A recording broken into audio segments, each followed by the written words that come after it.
चटपटीत खायची इच्छा कोणाला होत नाही. तुम्हाला सुद्धा चटपटीत काही खायचं आहे का, आणि ते सुद्धा पौष्टिक? तर यासाठी मी तुम्हाला चाटची रेसिपी दाखवणार आहे. तर हा चाट मी खाकऱ्यापासून बनवलेला आहे. तुम्हाला माहितीच आहे खाकरा अजिबात तेलकट नसतात. तर यासाठी हे डिओडॅपमधनं बरेच प्रोडक्ट मी मागवले आहेत. याआधी मी किचनसाठी पण प्रोडक्ट मागवलेले आहेत आणि ती रीलसुद्धा अपलोड केलेली आहे, तर तुम्ही ते सुद्धा पाहू शकता.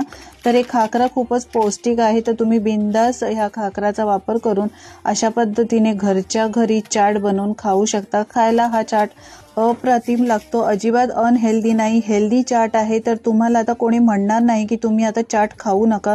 डिओडॅपचे प्रोडक्ट खूपच स्वस्त आणि मस्त आहेत, खूपच कमी रेटमध्ये मिळतात आणि बरेच प्रोडक्ट डिओडॅपचे अवेलेबल आहे. तर तुम्ही सुद्धा घर बसल्या हे प्रोडक्ट मागवून बघा आणि वाट कसली बघताय. असा चटपटीत चाट खायचा असेल तर आजच तुम्ही डिओडॅपच्या ॲपवरनं हे खाकरा ऑर्डर करा.